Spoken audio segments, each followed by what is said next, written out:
Salam Sejahtera, I'm Min Mingi, mention number is H3494. Today I would like to talk about the organization behavior theories. From this video, I would like to talk about what is OB, element of the OB, and the third one is the organization behavior theories, and the last is the model of the OB. Okay, let me talk about what is OB. OB is an academic file that examines the behavior we have in the organization in an effort to improve the company operation. Organization behavior theory principles tend to be applied. The main objective of the OB is to understand the human interaction in an organization, find what is driving it, and influence it for getting better results in attaining business goals. As a result, OB can enhance job performance and improve the satisfaction with the work.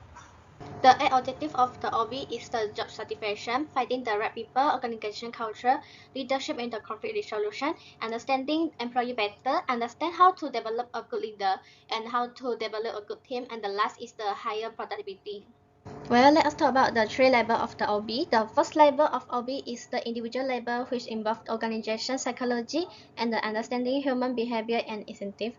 The goal of studying the individual level behavior is to understand how the individual different affect work behavior and how to inspire and enable people to provide the best effort. The second level is the group, which involves the social psychology and sociological insight into human interaction and the group dynamic. The aim of the research on the group level behavior is to understand how the group can be managed to maximize performance and ensure members may collaborate well. The third level is the organization level study of how firms engage with one another in the marketplace. The goal of the studying organization level behavior is to understand how the organization may be correct and manage the to meet their aim and the objective, and to develop a positive work environment for the employee. The four elements of the OV is included the people, structure, technology, and the environment. The first element of the OV is people, the internal social system of the organization. The system consists of the individual and the group. OV will build up a relationship among the employee and motivate them. The second element of the OV is structure. The structure defines the formal relationship and use of the people in the organization. For example, people in the organization, which are manager and the employee, they are assembled to complete different kind of the activity. The third of the OB element is the technology. Technology may provide the resources which the people work and affect their tasks. Not only this, technology also can decrease the per unit cost and to improve the quality of the product and the service.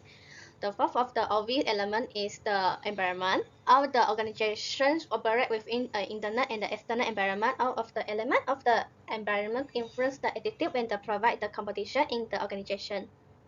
Let us talk about the history of organizational behavior. In 1776, Adam Smith advocated a new form of the organization structure based on the division of the labor. 100 years later, German sociologist Max Weber introduced the concept of the rational organization and initiated the concept of the charismatic leadership. In the 1890, Friedrich Taylor created an idea of the scientific management, which was one of the first contributions to the OB era. Taylor's method placed a major focus on the value of the creating employment that was the efficient and on the maximizing worker performance through setting up the target and the reward. Besides, job design training and the incentive may also used to the increase job performance. His work have impact on the growth of the industry psychology, which aim to comprehend and enhance workplace behavior. Not only this, proponent of the scientific management here the visualizing the organization with persistent of the instruction and time motion. The study will link to the increased productivity. Study of the different conversation system will motivate the worker also. In the 1920, Mayo made the study the focus of the organization study and shift to the analysis of how human factors and psychology affect the organization. The shift of the focus in the study of the organizations was called the Hawthorne effect. The human relation movement focus on team, motivation, and the actualization of goal of the individual within an organization. In the 1960 and the 1970, the field was strongly influenced by social psychology, and the emphasis of the economic study was quantitative research. Since then, the field of the OB has continued to evolve with the research focusing on the topics such as the leadership motivation, job satisfaction, organization culture, and the chance of the management. Today, OB is a multidisciplinary field that draws and the insight from the psychology, sociology, anthropology, economy, and economic and the other discipline to understand and improve the organization behavior. Next, let us talk about the major theories of the OB. The oldest management theory is called scientific management theory by Friedrich Winslow Taylor. This theory is focused on the improving the efficiency of the work processes by breaking down tasks into smaller components and optimizing each the component. The benefit of the scientific management is to improve the productivity because manager will provide the clear direction to the employee, let the employee can perform better. Manager also will give the reward based on their productivity level.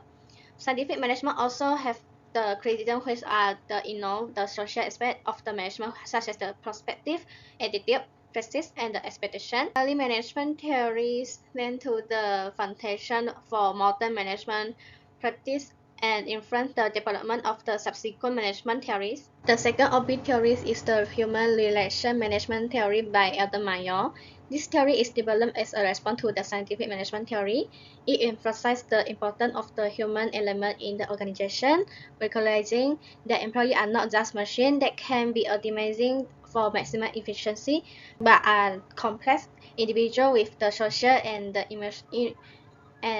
emotional needs. Maya believes that humans are complex beings who have the unique needs and the expectation. The theory also emphasizes the importance of the employee participation and the involvement in decision-making processes, recognizing that employees are often the best sources of the knowledge and the idea of improving the organization processes. The third one of the obituary is the S and Y management theory by Douglas McGregor. McGregor came up with the two hypotheses, which are the S and Y.